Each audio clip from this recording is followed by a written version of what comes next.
예, 반갑습니다. 제가 불과 지난주에 그 유승환 박사 그 강연을 들으러 왔다가 갑자기 일주 후에 이렇게 등장하게 될 줄은 몰랐습니다. 반갑고요. 음, 저는 이제 학생 운동을 이제 치열하게 했던 사람인데, 그러니까 이제 82학번이니까 이제 전형적으로 386 세대의 그 황금기, 불리는 세대인데 저는 그 용어를 아주 혐오합니다. 386이라는 용어를.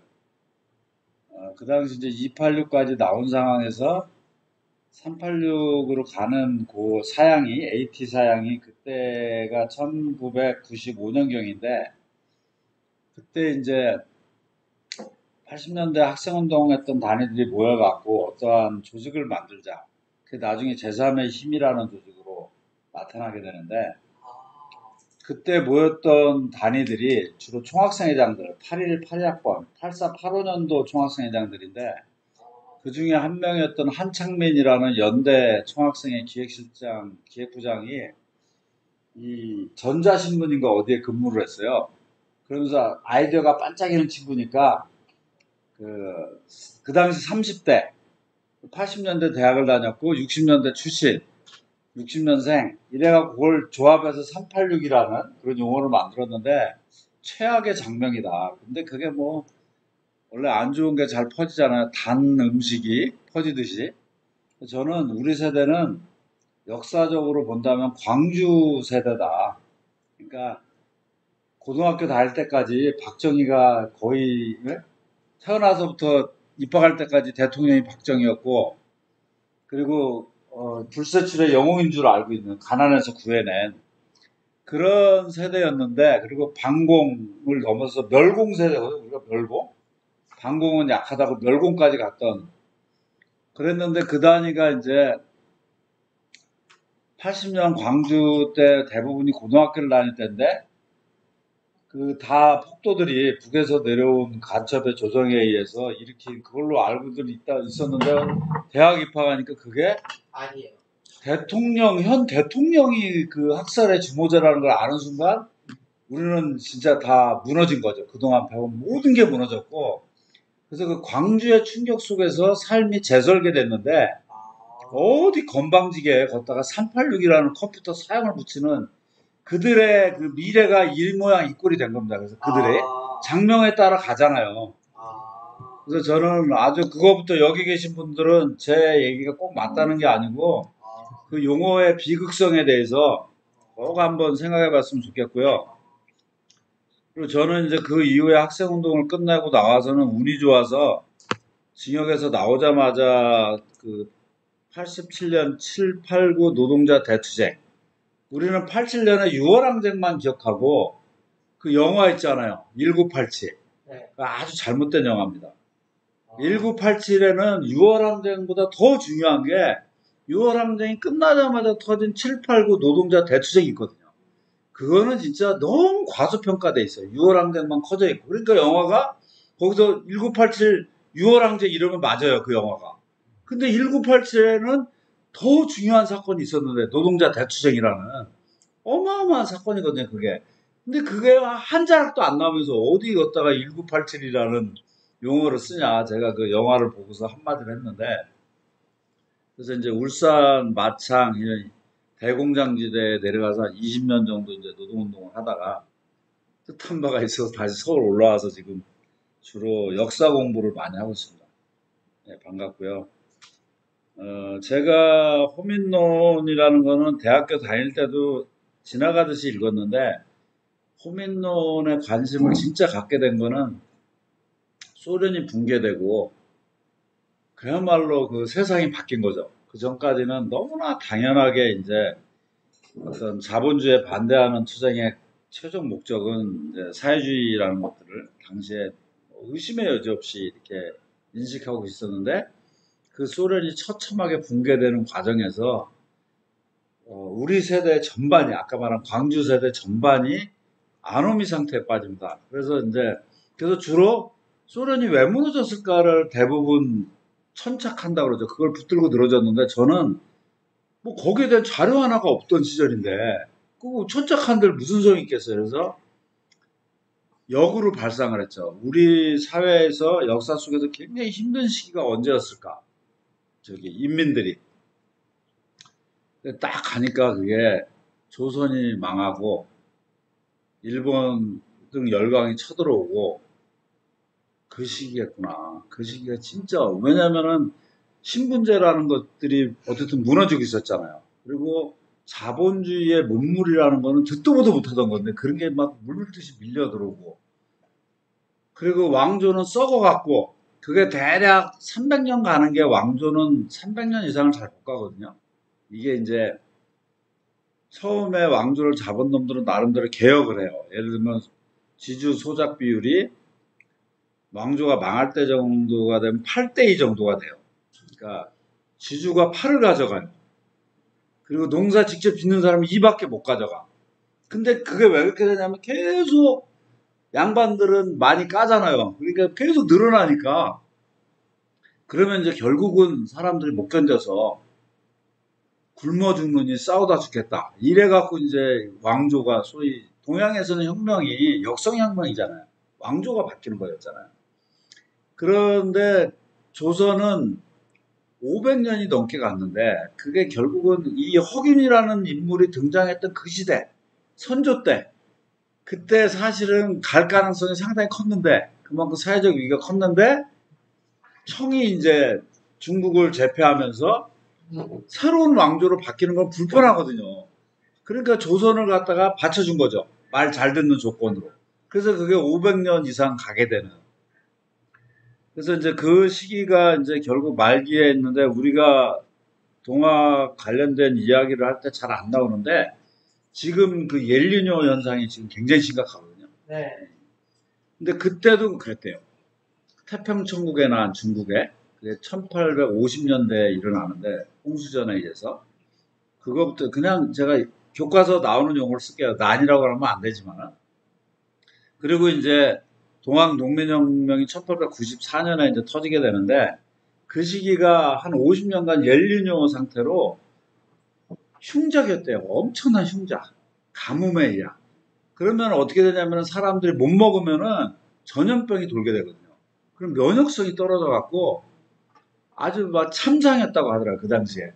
그러니까 이제 문명사적으로는 신분제에서 그 신분제가 아닌 방향으로 바뀌어 나가고 그리고 그 뭐냐 생산 영역에서는 그 봉건제라는 그 자연농업이라고 하는 그 변하지 않는 쟁기 끌고 다니고 이런 데서 이제 기계 막 이런 것들이 등장하는 그런 엄청난 변화가 이제 일어나게 되고 거기에 이제 신분제가 깨져나가는 그런 문제들 이런 거에 엘니뇨까지 겹치면서 그 참상이 이루 말할 수 없다고 그러더라고요. 근데 그때 위기 속에서 무엇이 나온다고 이 수훈 최재우라는 사람이 동학이라는 걸 만들어낸 거죠.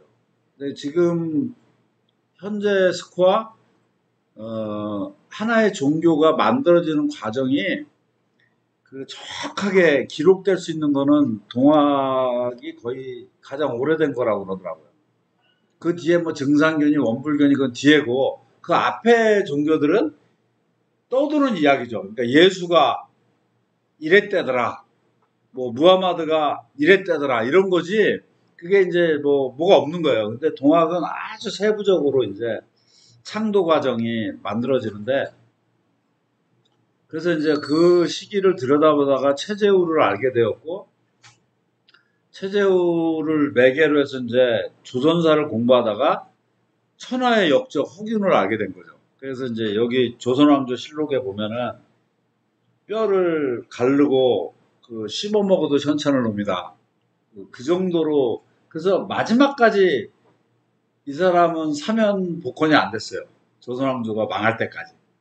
그 정도로 아주 일을 부득부득 간 사람인데 이 사람을 알게 된 거죠. 그래서 이제 이런저런 자료를 찾아보다가 호민론이라는 그 아주 짧은 그러니까 뒤에 뭐 조금 더 있지만 A4 용지 한 장이 안 되는 책 여기 나온 게 그 정도인데 그 호민론을 읽게 되었는데 너무너무 놀랐어요. 제가 그거를 97년, 8년경에 이제 IMF 직후에 읽은 것 같은데, 야, 이거는 세계적인 조직론이다. 이거는 우리가 이제 조직론의 핵심이 인간을 어떻게 이해하는지를 알아야 조직을 어떻게 할지 아는 거잖아요. 인간을 이해 못하는데 조직을 어떻게 할 수 있지는 모르는 거니까. 그래서 이제 그런 어떤 지점에서 읽게 됐는데, 이제 이 허균은 1569년생입니다. 그리고 죽기를 1620년대인가에 죽었으니까 1592년이 가운데 딱 있는 거죠. 임진왜란이. 그래서 그 아주 어렵고 힘든 시기에, 임진왜란이라는 거는 말도 못하는 사태거든요. 7년 전쟁이라고 하더니 7년 전쟁. 7년간 쑥대밭이 된 거죠, 완전히. 그 과정에서 이제 그걸 한복판에서 겪었던 사람이고, 그 호민론의 핵심은 이제 그 대저 백성은 세 가지로 나누어진다. 가장 먼저 항민이 있다. 항상 할 때 항자예요. 늘 그렇다라는 의미인데, 늘 지배계급의 어떤 양반들의 순응해서 살아가는, 죽으라면 죽는 수준까지 하는 대다수가 그렇죠, 뭐. 그거 개겼다가는 엄청난 처벌을 받고 굶고 이러니까 그 사람들 욕할 수가 없어요. 그게 항민이고, 그 다음에 원민. 원민은 원한을 품는다 할 때 원민이거든요.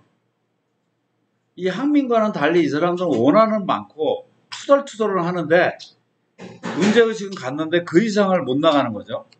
그런데 이제 호민이 있다. 이 호민은 영웅호걸 할 때 호자거든요. 그러니까 이제 큰 호자인데 아주 간땡이가 부은 사람들이 있다는 거죠. 간땡이가 부은 사람들.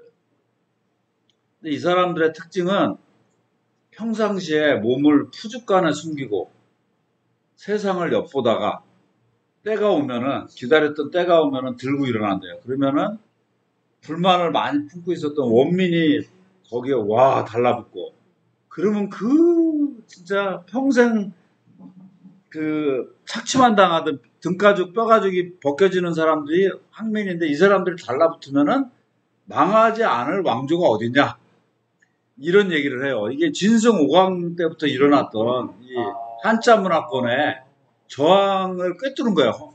이 허균은 거의 뭐 천재 중에 천재인데, 그러면서 이제 아주 여우 같은 말을 붙여요, 뒤에다가. 왜냐면 출판을 해야 되니까. 지금은 태평성대다. 그렇지만은 군왕은 이런 거에 대해서 알고 있어야 된다. 늘 백성을 두렵게 생각해야 된다.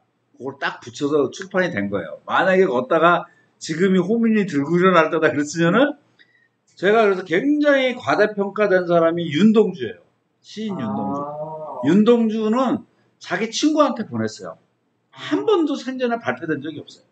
근데 우리는 다 발표된 줄 알고 그렇게 이해하잖아요. 그거 굉장히 큰 차이거든요. 근데 허균은 이거를 많은 사람이 읽어야 되니까 곧다가 그 재주를 핀 거죠. 머리가 아주 기가 막힌 사람이에요. 그래갖고 이제 지금은 태평성대지만은 백성을 두려워해야만 한다. 이래갖고 이제 이거 호민론을 썼는데, 그거를 읽고서 이제 제가 울산에서 노동운동할 때 이 현대자동차 비정규직 동지들을 조직하는 과정에서 대중 강연을 이제 하게 됐어요.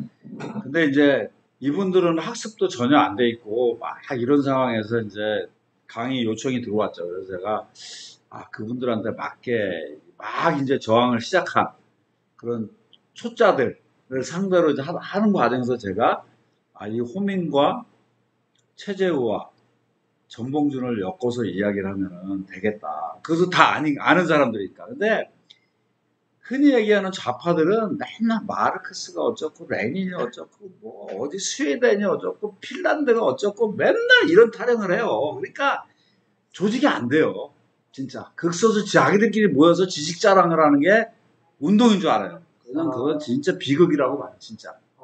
당연히 그 공부해야죠. 어느 나라 이론이면 우리가 세상을 바꾸는 이론은 다 동일한 원리가 있는데, 한국 상황에서는 시작을 어디서부터 할 것인가. 그럴 땐 당연히 그래야 친구들한테 가서도 공부한 거 얘기하면서 설득도 하고, 부모님하고도 얘기하고, 형제 자매하고도 야 저기 호균이 대단하더라, 그럼 우리가 아는 거는 일반적인 아무리 가방끈이 길어도 박사가 됐다 하더라도 허균하면 홍길동전 이상 모르잖아요. 근데 그 사람이 호민론을 썼는데 그걸 기가 막히더라. 이래야 대화가 되고 주변이 넓혀지지 맨날 어디가 좋아요. 뭐 마르크스가 뭐 언제 선언을 썼고 뭘 썼고 자본론을 썼고 자본론을 안 읽고는 자본주의를 모르니까 말을 하지 말라고 그러고 제가 그래서 우리 운동이 지금 여기까지 온 이 상황은 나는 그러한 어떤 잘못된 그런 거와 밀접한 관련이 있다고 보는데 그래서 이제 호민론을 이제 읽게 되면서 최재우는 그 전부터 왜냐면 최재우라는 사람이 태어난 데가 경주에 지금 동국대 분교가 있는 데가 있어요. 경주에. 경주가 넓으니까 거기에 이제 거기서 이제 태어났는데 지금도 그래서 이제 천도교가 거기를 성지로 삼아서 용담이라고 그러죠. 그 용담주사 나중에 그런 걸 쓰게 되는데 거기서 태어났어요. 태어났는데 아주 불행하게 태어난 사람이에요. 근데 그 불행을 진짜 역전시킨 뭐 1인 출세가 아닌 운동가들이 볼 때 너무나 이렇게 뭐랄까 전범이 될 만한 인생을 갖고 있어요. 아버지가 최옥인데 아버지가 이제 공부를 엄청 잘했어요. 그 지역에서. 근데 조선 말이잖아요. 공부 잘한다고 과거 급제하는 게 아니거든요. 로비를 잘해야 과거가 급제되는 거지.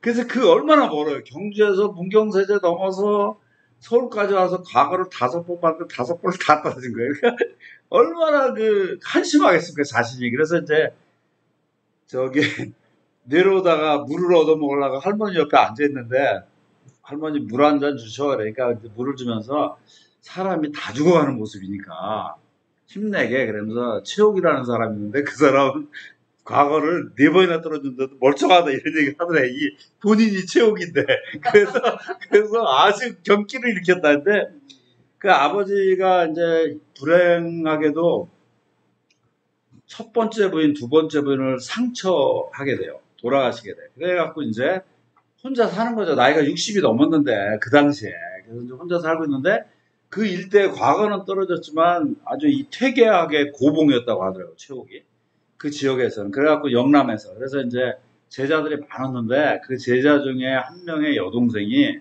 시집을 가자마자 남편이 죽어서 청산 과부가 됐는데 이제 경국대전에 의하면은 과부는 제가가 금지돼 있어요.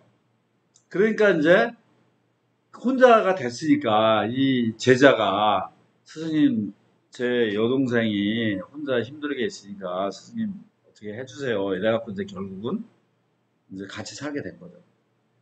그래서 많은 책에 서자로 나오는데 최재우가 서자가 아니에요.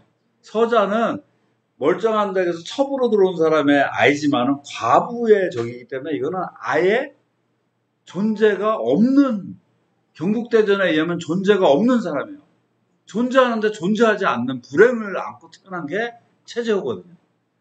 그런데 아버지는 딸만 왜 둘이 있었어요. 상처한 부인들로부터. 근데 아들이 태어났으니 60이 넘어서 그 아이의 신분 조건도 전혀 생각을 안 하고 농사도 못 짓게 하고 부자였거든요. 농사도 못 짓게 하고 그 경전만 가르친 거예요. 근데 어느 날 최재우가 커서 보니까 자기는 과거를 볼 수가 없는 거야. 왜 못 봐요? 양반의 아이인데요. 에? 양반의 아이인데 왜 못 봐요? 아까 얘기했잖아요. 그러니까 과부하고 과부하고 하게 됐는데 이 과부는 경국대전에서 제가가 금지돼 있어요. 그러니까 아예 존재가 없는 거예요. 그러면 사생아였던 거예요? 어쨌든 표현은 뭐 뭐로 쓰든지 하여튼 아무 자격이 없는 지금으로 치면 비국민이에요. 몰랐어요. 네, 다 모르죠 대부분. 그래갖고 이제 최재우가 거기서 이제 그 무과를 보려고 그래요. 무과는 열려 있는 줄 알고 열심히 했는데 사람들이 이제 야 너는 무과도 안 된다. 그래서 나중에 검결이라고 해서 최재우 처형의 직접적 제목은 사도 난정인데 이제 그 칼춤을 추는 게 이제 문제가 돼요. 그게 이제 그 무술했던 사람이 나중에 포교의 수단으로 칼춤을 추고 그래서 오윤이 그 찍은 판화 중에 붉은색에 칼을 들고 이러고 있는 그게 그 최재우의 모양새거든요. 그게 그래서 이제 그랬는데 죄수한테 칼춤을 추는 게 문제가 돼요. 그러니까 걸레니까.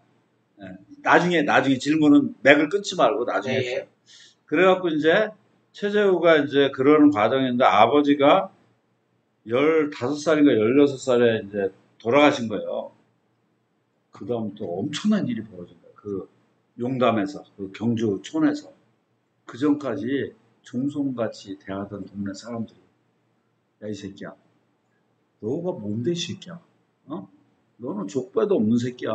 꺼져. 이렇게 된 거예요. 얼마나 충격을 받았겠어요. 그래갖고 천도교에서는 구도의 뭐 팔로 여행 이렇게 얘기하는데 그게 아니고 가출을 해요. 너무 충격을 받아갖고 동네에서 살 수가 없는데요. 어제까지 막 자기 이러던 사람들이 아버지 죽자마자 그러지. 그 다음에 뭐 할 줄 아는 게 아무것도 없어. 공부만 가르쳐. 귀하다고, 자식 귀하다고. 그래서 가출을 해갖고 팔도를 떠돌게 돼요.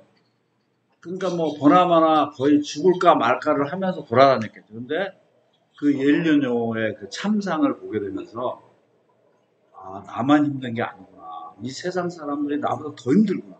그런 걸 이제 깨달으면서 이제 이거를 구할 방도를 이제 찾게 되는 거죠.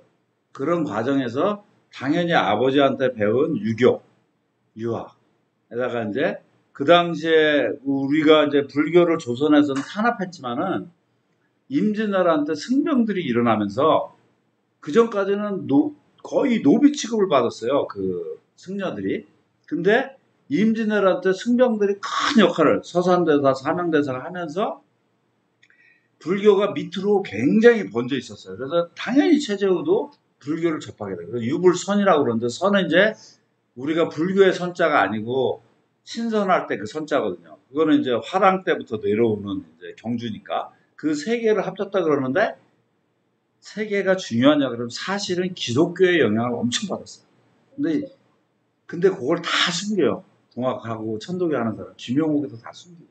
근데 사실은 기독교가 그때 엄청난 영향을 미친 거예요. 왜냐하면은 제국주의 천병같이 신부들이 와서 목사들이나 했지만은 평등했잖아요, 얘들이. 이미 부르주아 혁명을 한 나라들이고 그러다 보니까 이제 그런 아이디어를 얻게 된 거죠.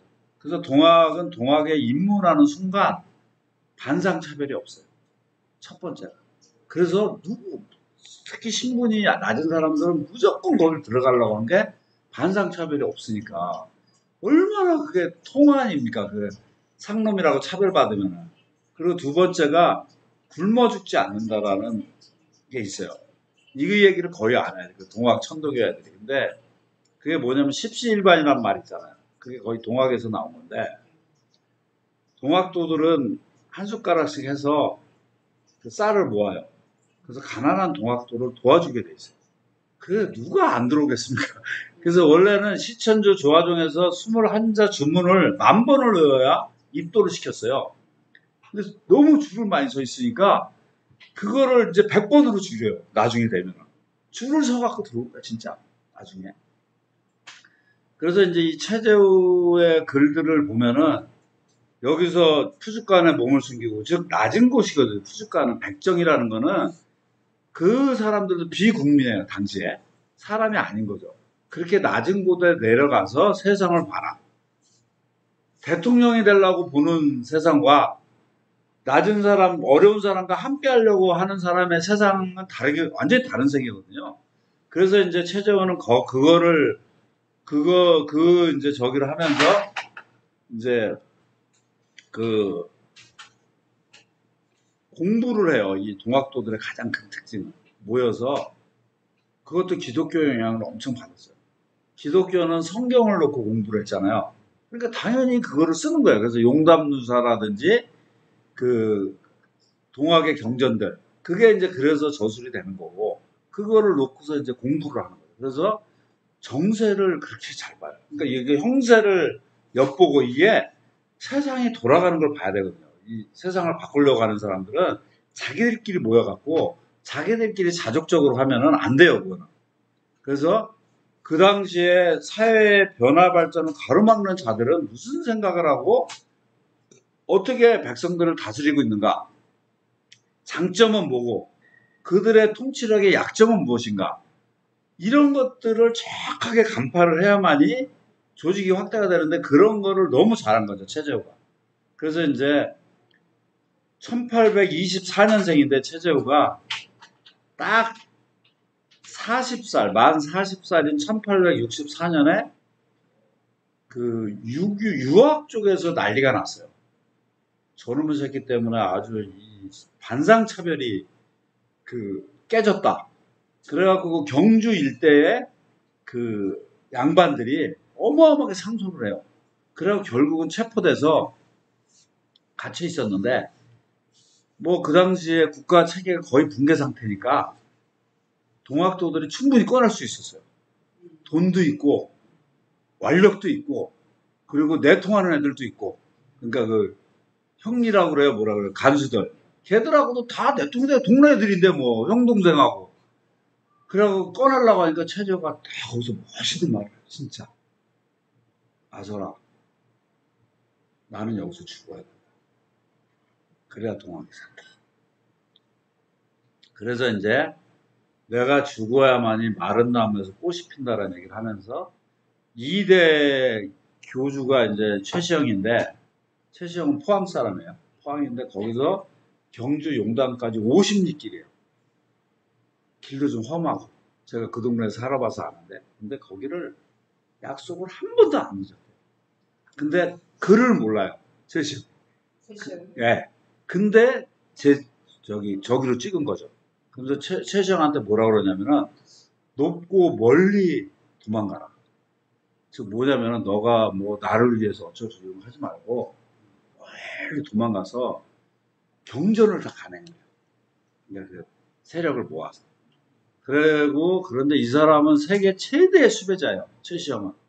그러니까 1864년에 수배된 사람이 1급 수배가 된 사람이 1895년 동학농민혁명이 패배하고 96년인가 7년에 체포돼요.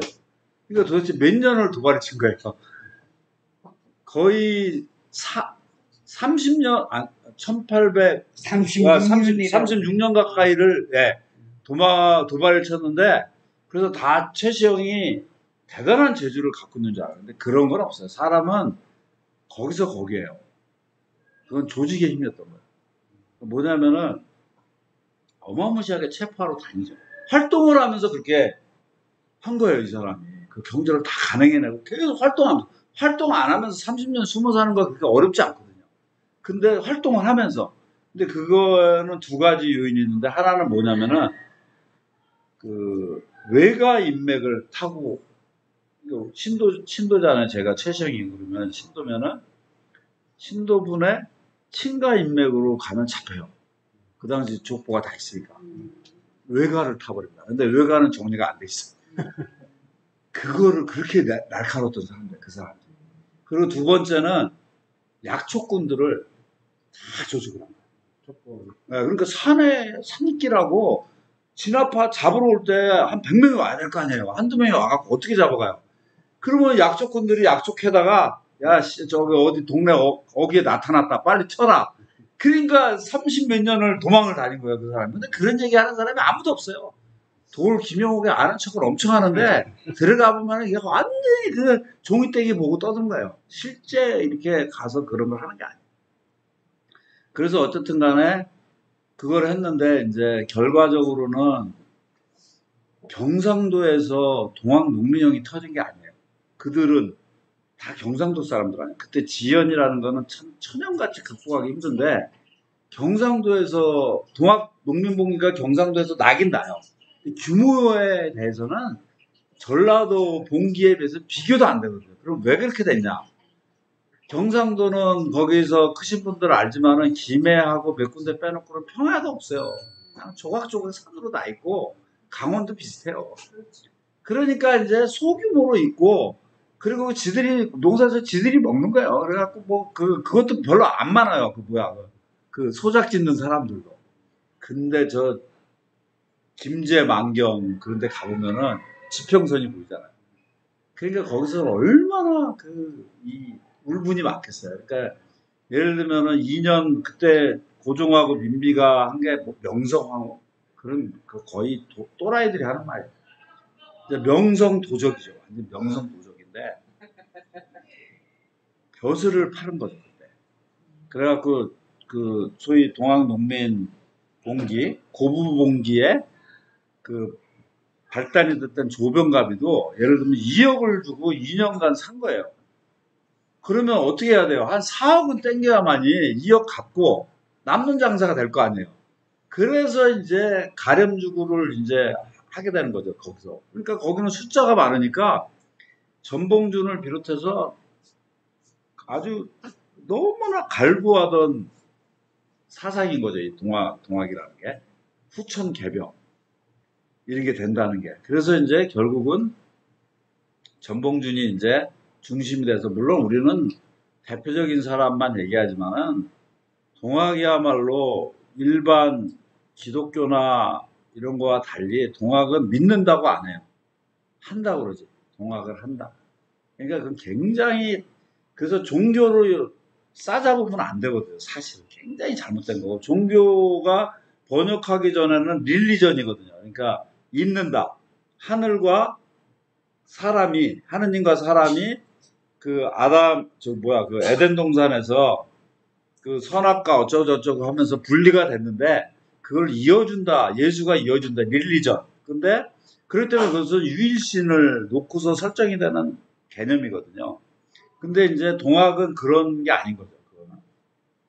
그래서 이제 어쨌든 간에 동학이 그 전라도에서 그 엄청난 어떤 봉기가 일어나게 되는 어떤 기축이 되고, 거기에는 전봉준을 비롯해서 진짜 중요한 인물이 김계나, 남원은 그 사람은 안 올라와요.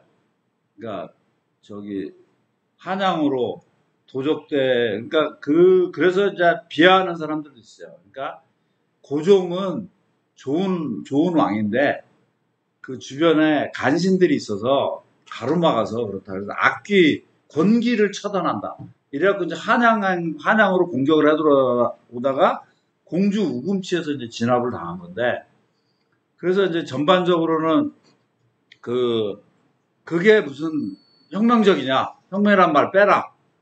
왕의 목을 안 치면서 무슨 혁명 운운하냐 이런 얘기를 하는데, 거기에 대해서 뭐 많은 논란이 있지만 사실은 근데 그렇게 해서 권기를 다 처단해버리면은 그 왕이 무슨 왕으로 존재하겠어요?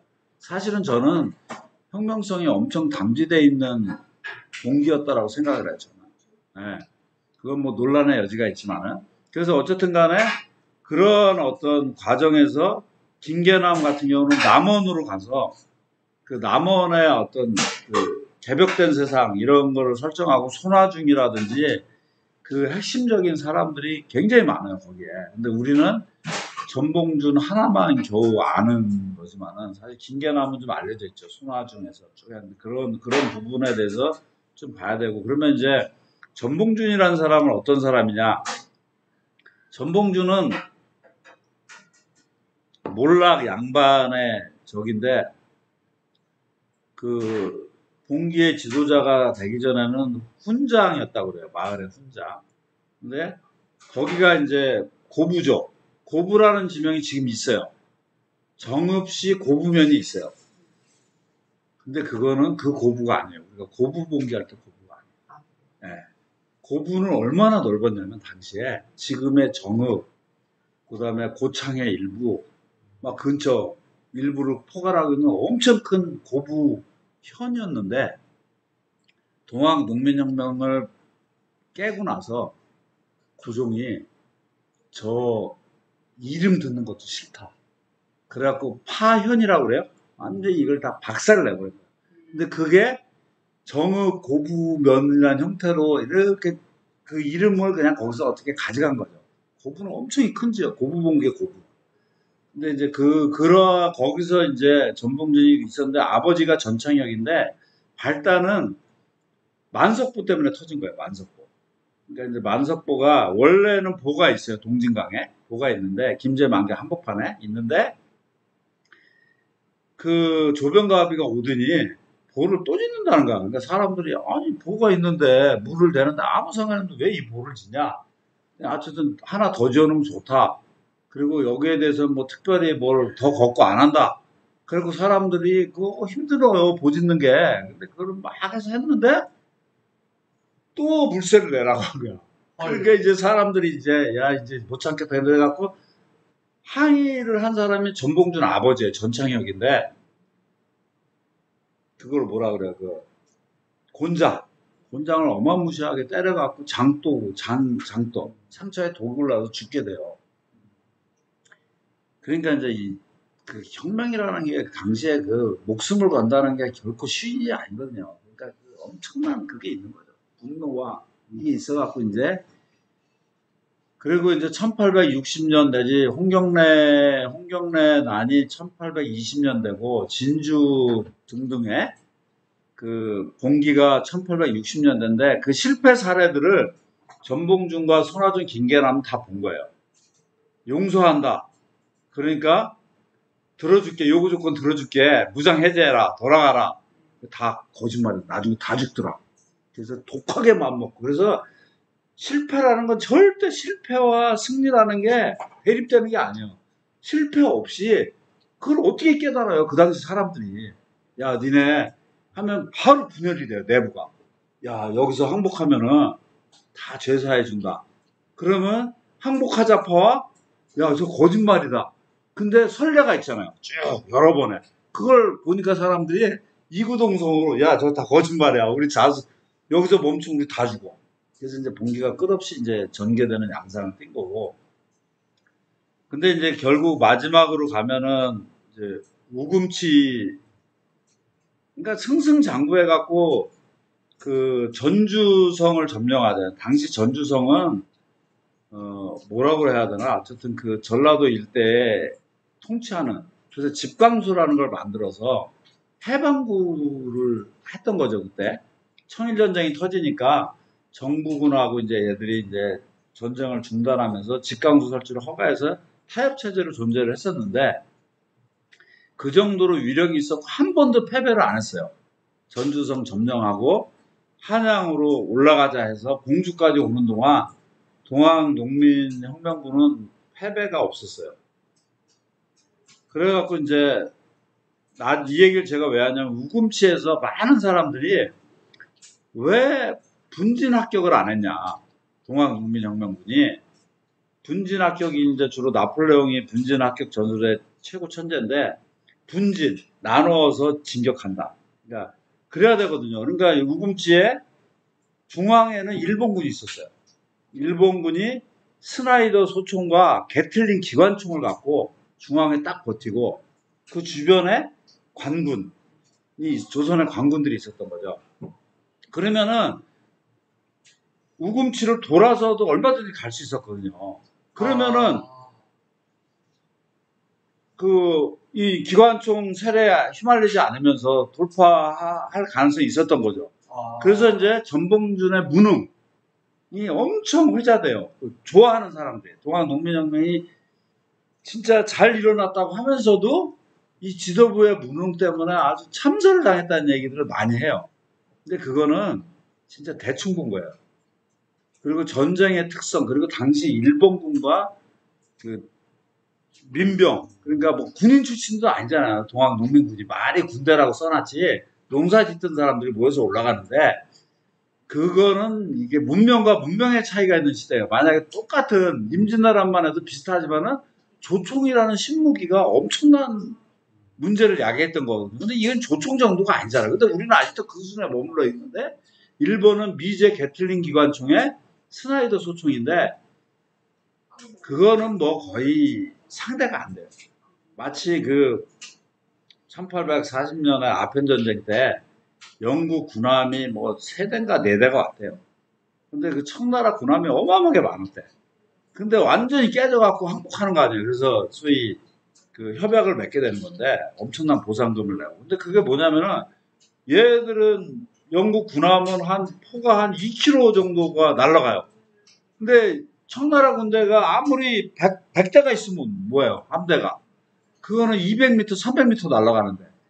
그러면 1000m에서 쏴버리면은 얘네는 하나도 안 다치고 그게 이제 스나이더 소총과 조총 그리고 게틀링 기관총 이런 문제가 있었던 거고. 근데 이제 아쉬운 점은 그런 거죠. 뭐냐면은 그 장성에 있는 황룡강 전투 때 광군이 일본 애들이 지원해준 게틀링 기관총을 갖고 진압하러 왔다가 쏴보지도 못하고 동학군한테 졌어요. 그래갖고 그거를 뺏었어요. 게틀링 기관총을. 근데 승승장구하다 보니까 야야 그거 처박아 놔라 이런 거예요. 그때 만약에 시범을 해봤으면 대비를 해서 아까 말한 대로 군진 합격을 하든 뭐든 했을 텐데 그걸 처박아 놓은 거예요. 그게 하나의 큰 문제네요. 오히려 지적하려면 그걸 지적해야 돼요. 네. 그 승리에 도취돼서 네. 새로운 무기가 오면은 반드시 그거를 테스트 해봐야 되는데 그 사람들이 그걸 안 한 거예요. 왜냐하면 여기다 부적 붙이고 한 번도 진 적이 없으니까. 그래갖고 한복판에 그 우금치가 생각보다 가파뤄요. 제가 몇 번을 가봤지만 공주 그러니까 이인이라고 이제 저쪽 논산 이쪽에서 공주로 들어가는데 입구에 있는 그 바위인데 아니 고개인데 치자가 한자 고개 치자인데 생각보다 굉장히 가파르고 이렇게 넓어요. 넓고 가운데가 높은데 중앙에 최정예 일본군이 게틀링 기관총이랑 스나이더 소총으로 무장하고 관군들은 이제 쭉 깔아놓고 거기를 갖다가 이 정예 동학군들이 뛰어드는데 일본 취재한 기자에 의하면 야 어떻게 저렇게 죽는데 계속 올라오고 용감하게 막 요만큼도 동요 안 하고 그래서 하루에 2만 명인가가 죽었다는 거예요. 돌격 앞으로 하다가. 그러니까 취재하는 놈들이 아니 저렇게 죽으면 다 도망갈 텐데 어떻게 계속 또 하고 또 하냐. 그 정도로 용맹했는데도 아까 말한 대로 그 게틀링 기관총의 위력을 알았으면 우회를 했을 텐데 그거를 안 하는 과정에서 지금까지 안 맞았으니까 총을 그 관군의 총이라는 거는 꽁총이라고 그래서 관군들이 싸울 의지가 없으니까 와갖고 이상하게 쏜 거야 계속. 그러니까 얕본 거죠 한마디로. 그 병법에서는 경적이라고 그러는데 적을 가볍게 여기는 자는 아무리 강해도 안 된다는데 그 숱한 승리, 불패의 승리가 동학군한테 그러한 잘못된 그거를 이제 심어준 거죠. 그런 것들까지 우리가 지적을 해야만이 우금치 전투에서의 패배의 어떤 실상을 알게 된다. 그런 생각이 들고 그래서 어쨌든 간에 요약을 하면은 우리가 이제 그 사람이 다 똑같지 않다는 거. 보면은 제가 여기서 이 얘기를 했다가 또 혼날지도 모르지만은 투표 행위는 어떤 한 인간의 행위 중에 극히 일부분의 행위예요. 근데 투표를 1번 찍었다, 2번 찍었다 그래갖고 적대시하는 순간 그 대단한 무능한 짓을 하는 거예요. 그거는. 근데 저는 민주당 경향의 사람들이 그게 너무 강하다. 그래서 내 싸우고 친구들하고 싸우고 막 가족들하고 싸우고 뭐 일찍 해가면서 근데 그거는 그렇게 해갖고는 저쪽이 너무 공고화돼요. 완전히 공고화돼서 잡아도 뭘 못하는. 그래서 진짜 저쪽에 윤석열이나 그 윗대가리 뭐 박민식이 이런 애들하고는 우리가 치열하게 싸워야 되지만은 오랫동안 사귀어온 친구, 마음에 맞는 친구들, 가족들하고는 그 사람들 얘기를 충분히 들어주면서 어떤 그 전혀 학습을 많이 해서 그 사람들이 모르는 얘기를 해가면서 자꾸 설득을 해야지 그걸 적대화하는 순간 우리 그 이서부가 나오잖아요. 나그네 외투를 누가 벗길 것이냐. 해와 그 강풍이 강풍 불면은 더 꼭꼭 싸매요. 근데 그렇게들 행동들 해요. 술자리 이런 데 가보면은 막 그렇게 해야 되니까 거기서는 이길지 몰라요. 그 술자리에서는 다수가 막 한두 명을 조져갖고 근데 그 사람이 영원히 안 오죠. 거기서 감정의 상처를 받으니까. 그래서 저는 그런 면에서 항민과 원민과 호민이 있는데 호민이 되려고 하는 자세를 우리는 가져야 된다. 그래서 진짜 넓은 차원의 이야기를 하고 그 속에서 차분하게 그 사람의 변화를 이끌어내기 위한 진짜 그 사람이 박정희를 좋아한다. 그러면 박정희에 대해서 연구를 많이 해야 돼요. 그러면서 세상 일과 사람이라는 건 공과 과가 있어요. 100% 악마와 100% 천사는 없어요, 세상. 근데 지금 우리 사회는 100% 악마와 100% 천사 속에서 싸우고 있어요.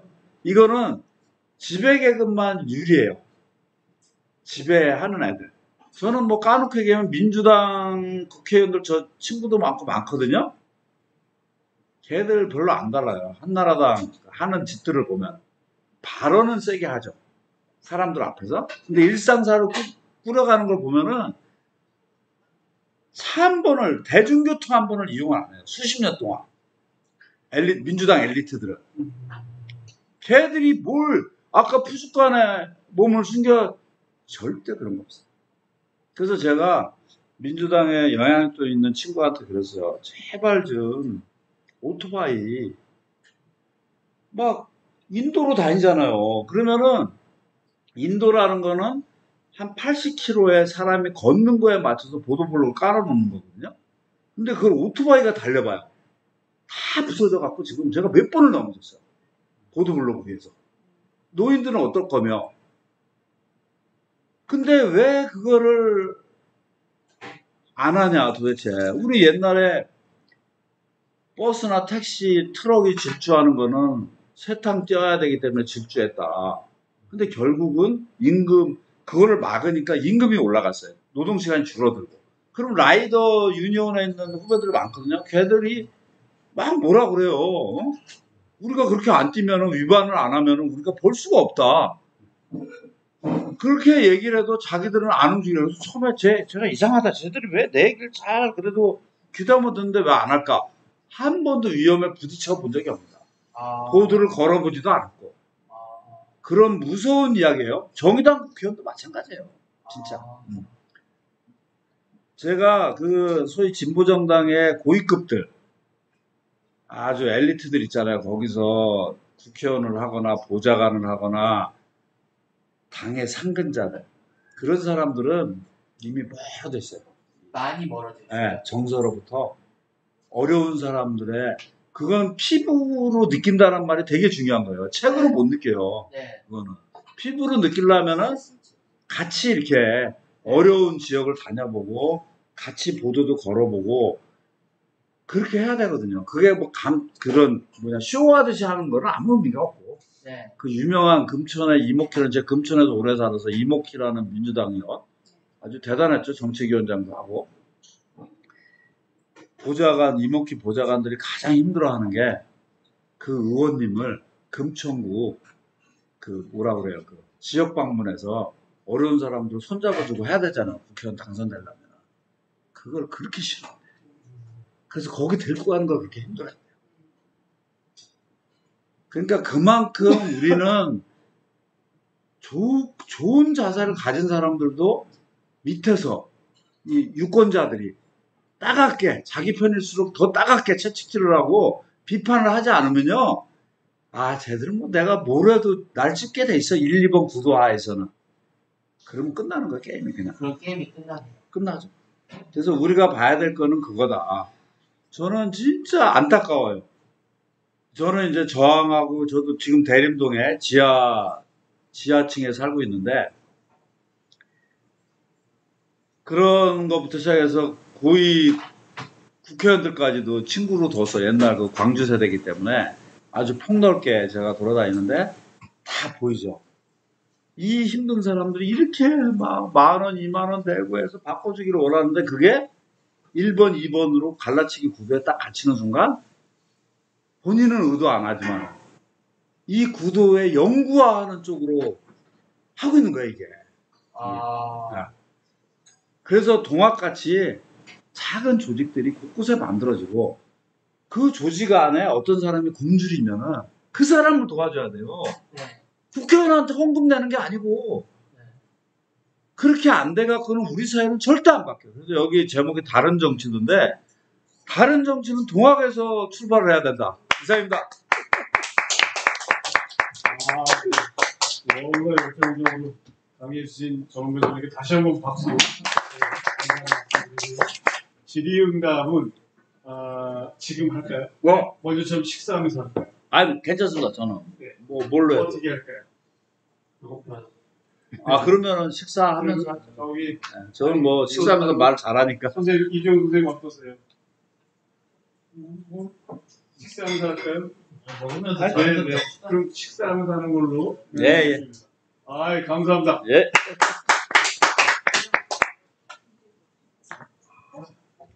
그리고 자료 보시면은 아주 자세하게 제가 저기 하느냐고 빼먹은 게 있으니까 보시기 바랍니다. 자료를 보내주세요.